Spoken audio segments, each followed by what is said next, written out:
everyone. Kevin Harlan with Clark Kellogg, joined by Doris Burke. We're all set to bring you the NBA on 2K Sports. We are in Denver, the Nuggets with home court playing here in the Pepsi Center. So the opening lineup for the Heat. Wade and LeBron fill out the wings. Then there's Thomas. Then there's Chris Bosh and Anthony. And for the Nuggets, handoff is out there with Iguodala. And it's Corey Brewer. And it's Andre Miller and McGee.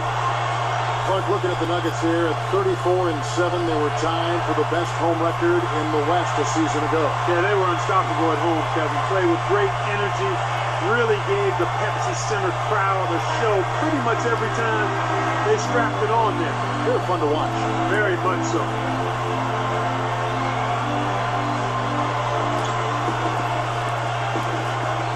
Let's go to our great sideline reporter, Doris Burke, for an update.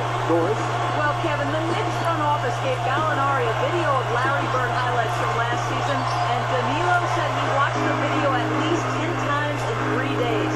Gallinari said, "I learned a lot from watching that tape. I don't know about playing at his level, but I want to learn from him, that's for sure." They've got some similarities.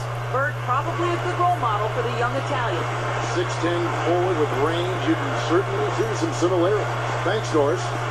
We talk about the Nuggets at home, and Clark, they might have one of the true, real home floor advantages, too, with the altitude difference, if nothing else. Yeah, I imagine it might have helped out a bit, Kevin. But ultimately, they were just a level above when they were at home and could have won just as many at sea level in my book. They played really high-level basketball at home. And that one's good by Bosh. While taking the most shots per game in his career last season, Clark, Bosh also had the best field goal percentage of his career. And that's impressive. When you increase in volume, a lot of times that percentage will go down, but it speaks to Bosh's savvy, IQ, and discipline as a guy who took good shots consistently. So his career definitely is ascending. Oh, I think he's very much in the prime with a lot of good basketball ahead of him. Here's Chalmers. About 3.5 minutes left in the first. Lead up top.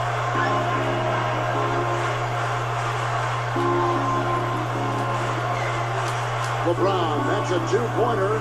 Randolph grabs the board. Really not enough defensive pressure there to force that miss. He's got to be disappointed. That's a nice finish in transition, partner. That's exactly how you run the break. So it's Miami now. Wade outside. Wade left side. Connects off the screen. Terrific pick to set up that basket. The little things are the big things, and they can always make a difference.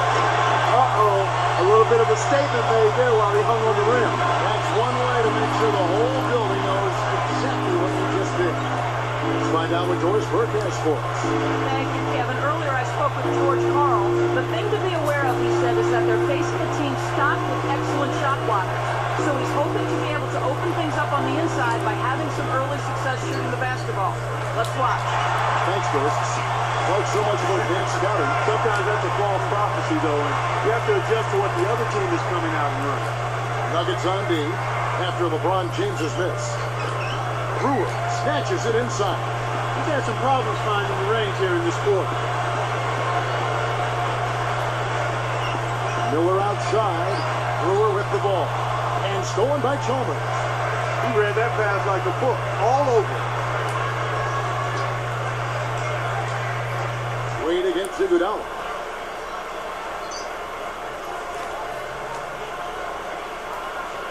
They're having problems with foul trouble, and it's something you don't like to see, you don't want to see. It takes away a bit of your aggressiveness, so they've got to make an adjustment there.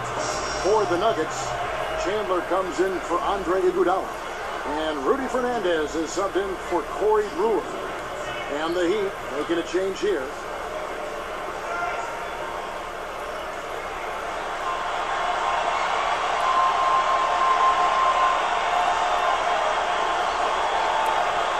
Free throw good, LeBron.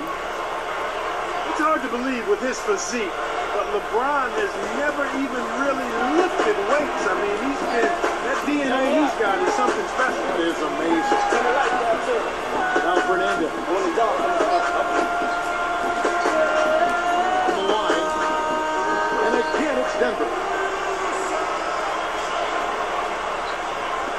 So it's Miami.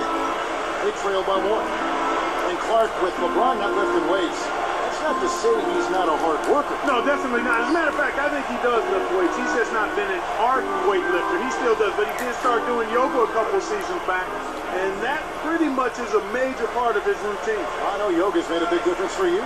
I've tried to do a little bit, not a ton. He with a pretty good road record, Clark, last year, 23 wins away from Miami. You know, given they only won 24 at home, it didn't seem to matter if they were on the road or not. Basically about the same team at home or on the road. Talking about the Heat, how do you find success on the road like they did last year?